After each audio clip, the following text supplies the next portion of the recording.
14 orang tersangka sebelum 4,4 triliun rupiah dan biaya pemulihan lingkungan atau reklamasi 12,1 triliun rupiah. Nilai tersebut ditetapkan sebagai kerugian negara akibat praktek tambang timah ilegal tersebut.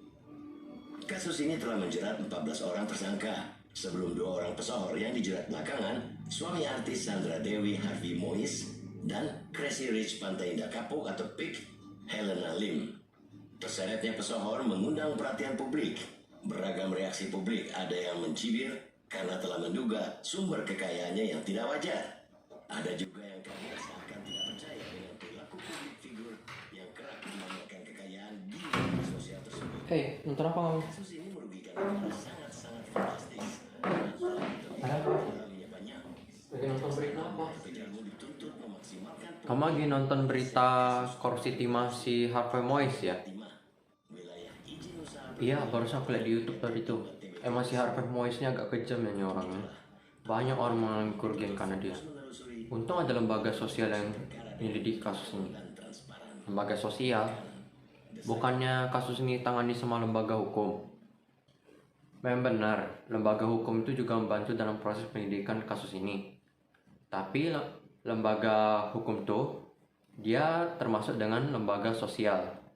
Nah, untuk penyidikan kasus ini juga diperlukan bantuan lembaga sosial lainnya, sehingga mempercepat prosesnya dan juga mungkin menutupi kekurangan dari si lembaga hukum ini. Lembaga sosial, lembaga yang melakukan sosialisasi gitu. Pemahaman tentang lembaga sosialmu itu masih kurang. Jadi arti lembaga sosial itu apa? Sebenarnya, lembaga sosial itu adalah sebuah kelompok yang dibentuk oleh orang-orang dengan tujuan yang sama. Jadi menurutmu, lembaga sosial itu seperti sekolah yang dimana anggota pendidiknya itu memberikan pendidikan kepada masyarakat gitu. Jadi bagaimana peran mereka kepada masyarakat? Apa cuma bertindak sesuai dengan tujuan mereka? Sebenarnya lembaga sosial itu sudah ada dari dulu. Mereka itu sangat berpengaruh pada perubahan sosial hingga saat ini. Karena pengaruh mereka pada struktur sosial masyarakat kita, bisa dibilang mereka lah yang membentuk nilai dan norma dalam kehidupan kita. Andaikan PT itu sebagai lembaga sosial dan masyarakatnya itu bagaikan si karyawan dari perusahaan ini. Nah, ketika si PT mengeluarkan satu ketentuan, maka karyawannya itu harus bertindak sesuai dengan ketentuan itu. Sama halnya seperti lembaga sosial yang menghasilkan nilai dan norma dalam masyarakat, maka masyarakat itu pun akan berperilaku berdasarkan nilai dan norma tersebut. Jadi bagaimana kalau mereka nggak nurut sama aturan seperti nilai norma yang kamu sebut itu? Artinya orangnya menyimpang dong. Nah, kalau itu disebut sebagai penyimpangan sosial.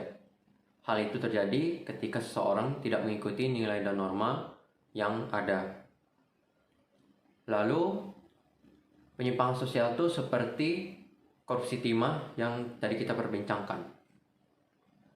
Artinya semua tindakan jahat itu termasuk penyimpangan sosial dong. Sebenarnya, penyimpangan sosial itu tidak terikat pada tindakan khusus tertentu, melainkan didasarkan pada perspektif masyarakat umum. Contohnya itu seperti sekelompok orang-orang yang melakukan penggelapan dana. Tindakan ini bersifat positif bagi mereka, tetapi hal ini dianggap negatif bagi masyarakat umum karena merugikan mereka. Maka karena dianggap negatif masyarakat umum, tindakan ini dianggap sebagai penyimpangan sosial. Oke, aku ngerti. Tapi sebenarnya penyimpangan ini dari mana datangnya? Dan kenapa Harvey Mois bisa menyimpang dan melakukan korupsi timah? Penyimpangan itu bisa berasal dari pergaulan dengan orang menyimpang lainnya. Contohnya itu seperti karyawan yang awalnya baik di perusahaan, tetapi dia bergaul dengan bos yang suka menggelapkan dana. Sehingga pada ujungnya mereka bekerja sama untuk melakukan penggelapan dana perusahaan.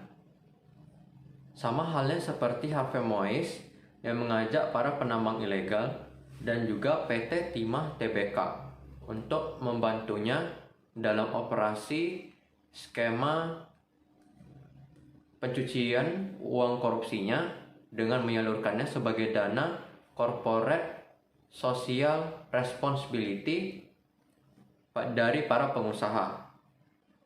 Selain itu, penyimpangan sosial juga bisa ada karena orangnya dikasih julukan atau dilabeli, sehingga orang yang awalnya tidak menyimpang menjadi menyimpang gitu.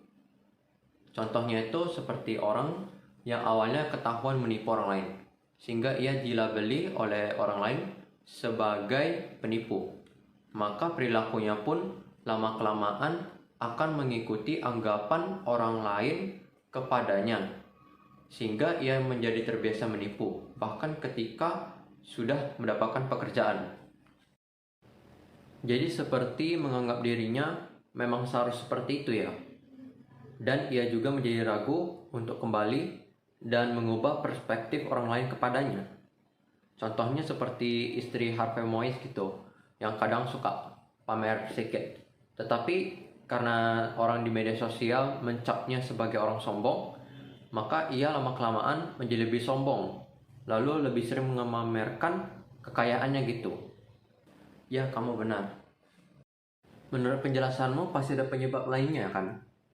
Kalau gitu coba kamu tebak. Apa karena aturan dan norma yang terlalu mengekang? Apa yang kamu katakan itu setengah benar.